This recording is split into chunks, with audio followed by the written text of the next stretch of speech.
Hello! Welcome back to our channel. So today, gagawa tayo ng something na bago. Bread ulit. Pero it's Korean cream cheese garlic buns. So medyo matagal ko na itong gustong gawin talaga kasi lagi ko siyang nakikita. Pero medyo nahirapan akong bumili ng parsley. So hinintay ko muna dumating yung dried parsley ko. Pero yon, finally gagawin na natin siya. So let's go. Let's make some garlic breads.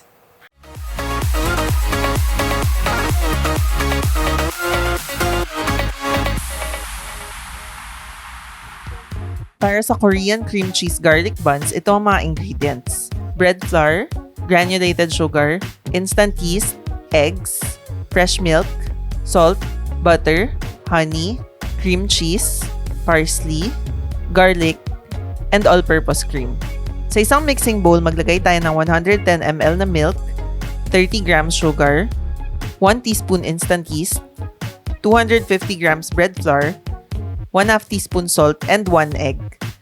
Mix lang natin lahat until well combined na and hindi na dumidikit ang dough sa sides. Tapos ay ilagay na natin ang 20 grams unsalted butter tapos i-mix ulit natin for around 10 minutes or until mag-pass na ang dough sa window pane test. Tapos i-roll na natin siya into a ball then set aside for about an hour para mag-proof. After 1 hour, punch na natin ang dough then divide natin into 4 equal pieces. Dinoble ko pala yung recipe kaya medyo malaki tong nagawa ko tsaka mukhang marami. Tapos i-roll natin into tight balls ang bawat dough, then ilalagay sa isang greased na baking sheet. Dapat pala medyo malaki ang spaces in between each ball para hindi sila magdikit-dikit. Tapos ay ipaparest natin for about 30 minutes or until mag-double na in size. After mag-proof, i-bake na natin sa 350 degree oven for 20 minutes. Ayan, luto na ang ating buns. Palamigin muna natin sa wire rack. Habang hinihintay natin lumamig ang buns, simulan na natin ang filling.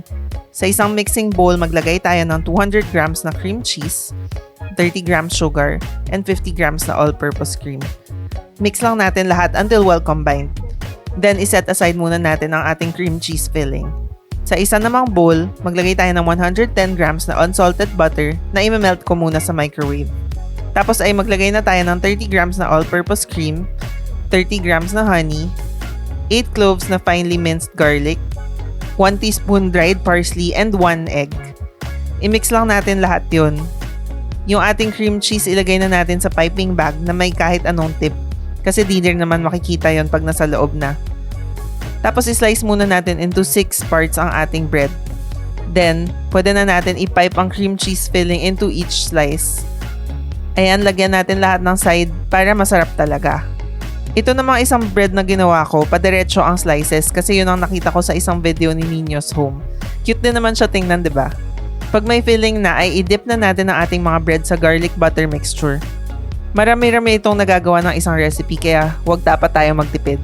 Sobrang bango niya na, grabe. Ayan, lagyan pa natin ng more on top. Tapos i-bake na natin sa oven for about 5 to 10 minutes. Ayan, tapos na ma-bake. Sobrang bango niya talaga. Try na natin. Ayan, so ito na yung garlic bread. Mukha talaga siyang masarap. As in, ito yata yung pinaka-appetizing na nagawa ko. Pero medyo nag-worry ako kasi parang medyo matamis yung ano niya, yung parang garlic na sauce. Pero try natin, baka masarap pa rin siya. Baka bagay. Yan o, cream cheese sa baba o, ang dami.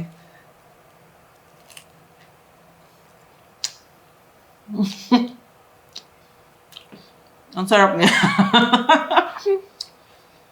Naging crunchy yung tuktok kasi binake natin. Tapos yung matamis siya pero bagay. Bagay siya kasi 'di ba yung cream cheese medyo may alat na may konting asim. Sobrang sarap siya. Natuwa ako. Ni-recommend ko na i-try nyo rin gawin kung kompleto kayo sa ingredients. Feeling ko worth it naman yung calories. So, yun.